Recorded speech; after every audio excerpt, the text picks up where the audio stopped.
들고 또 개인의 소양을 물면 개인에 맞추는 맞춤 컬러가 되지 않는다는 얘기죠. 그래서 요즘에 이제 다시 이제 다양한 색깔들이 나오면서 다시 가전제품 시장들이 바뀌기 시작을 했죠. 컬러가 다양하다가 요즘에 다시 가전제품들이 무채색으로 나타나는데 이것도 하나의 그 회사에 가지고 있는 퍼스널적인 거를 나타내기 시작을 하는 겁니다. 그래서 이런 퍼스널 컬러를 등장하기 시작을 하면서 어떤 정도까지 발전하기 시작했냐면 개인에게 어울리는 컬러를 맞춰주면서 이제는 인터넷상으로 맞춤 시대로 나타나기 시작하면서 마치 개개인을 하나하나를 컨설팅한다는 개념으로 그 맞춤 시대에 맞는 걸 선택할 수 있게끔 만들어주는 거죠. 그래서 개인들이 나는 트렌드도 중요하지만 내가 좋아하는 색깔을 내가 맞춰서 저 색깔 선택하겠다.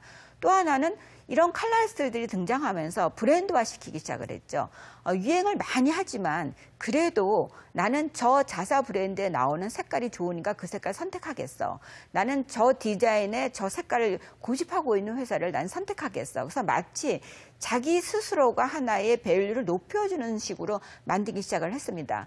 네, 그럼 여기서 컬러리스트들이 어떤 일을 하는지 제가 현장에서 일하는 모습을 잠깐 보시겠습니다. 컬러리스트 김민경 씨의 사무실. 그러니까 뭐 그것만 보는 게 아니라 이제 색깔을 좀 새로 의뢰받은 컬러 컨설팅 작업이 한창이다. 어떤 건지를 먼저 생각을 하고서 그래서 이런 색깔을 이렇게 어떻게 만들 건가의 색깔 배열을 잡아줘야지. 이게 지금 안 싸우고. 이거 컬러를 바리에이션 한다고 그래요. 저희가 색깔을 만들어내는 트렌드에 따라서 자동차 색깔의 컬러를 만들어내는데요. 그 회사들에서 만들어지지 못한 색깔들이 있어요. 그때는 유행을 못했는데 현재 유행할 수 있는 색깔들을 바코드를 보면서 이제 색깔을 재현하는 거죠. 근데 기존에 있는 색을 선택하기도 하지만 색을 조합하여 새로운 색을 만들어내기도 하는 창조적인 직업.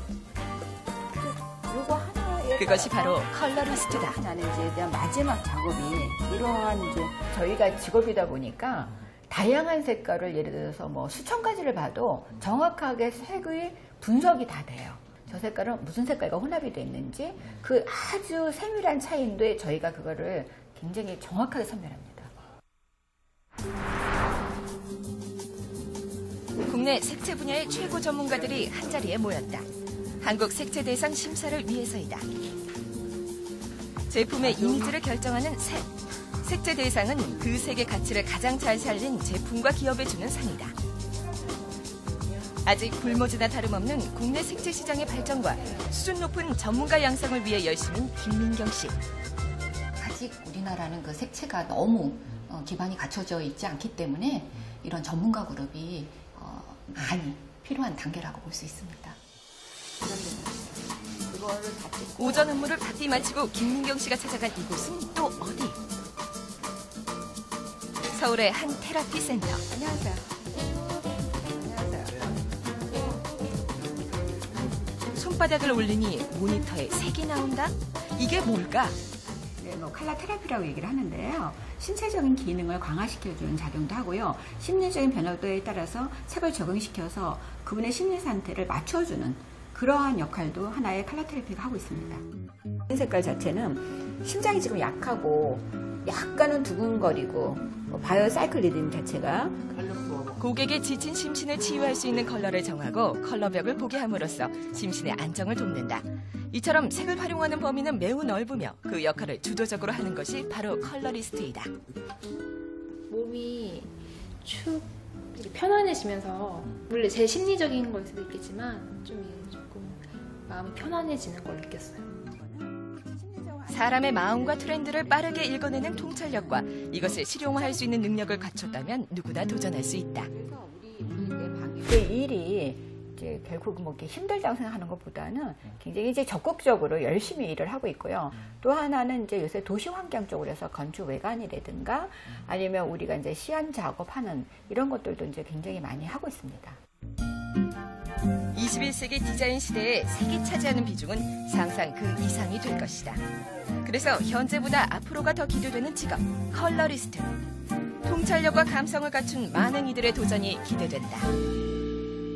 컬러리스트들이 하고 있는 직업들은 다양합니다. 예를 들어서 색을 만들어준다 해서 색을 그냥 만드는 것들이 아니고요.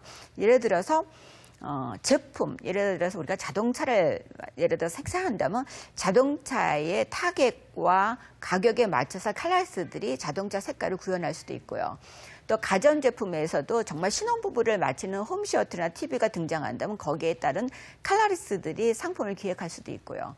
또 예를 들어서 건축 외관의 색깔들도 그 환경에 맞게끔 건축 외관 색깔도 이제 바꿔줄 수도 있고요. 또 하나는 예를 들어서 음식의 문화라든가 다양하죠. 우리가 이 칼라리스트들이 속해 있는 것들이 굉장히 많습니다. 디자인의 요소에서도 컬러들이 들어가고요. 그러나 이제 이 칼라리스트들이 꼭 지켜야 될 것들이 있습니다. 색을 다양하게 만들고 색을 만드는 것들이 다양하지만 그 중에 하나가 예를 들어서 우리가 시각적인 커뮤니케이션 중에 하나가 저희가 다양한 방법 중에 하나가 그래서 칼라리스트들은 가장 결정적인 거는 내가 상품을 만들었을 때 이 상품이 실질적으로 그 상품에 적용할 수 있게끔 자기가 훈련할 수 있는 그런 소양을 가지고 있어야 된다고 볼 수 있습니다. 그래서 예를 들어서 칼라리스트들이 가지고 있는 것 중에 하나가 예를 들어서 상품을 기획했을 때 현실적으로 실황시켜서 제품으로 만들 수 있느냐 없느냐를 여러분들이 이제 생각할 수 있는 훈련 기간들이 필요하다고 할 수 있습니다. 그래서 칼라리스트들이 지켜야 할 것 중에 하나는 물론 그 색에 대해서 다양하고 색을 만들 수도 있는 것도 있지만 결국은 칼라리스트들이 지켜야 될 것들은 색을 분석할 수 있는 분석 능력을 가지고 있어야 되고 색을 조색할 수 있는 조색 방법들을 알아야 되고요. 또 우리가 컬러베레이션 하려면 뭐 색상에 대한 것도 중요하지만 안료에 대한 거, 뭐 도료의 색깔에 대한 거, 그다음 염색에 대한 거, 색을 만들어내는 과정에 대한 것들을 훈련을 해서 여러분들이 색깔에 대한 것도 어느 정도는 훈련하면서 칼라리스트가 돼야 된다고 볼 수 있습니다.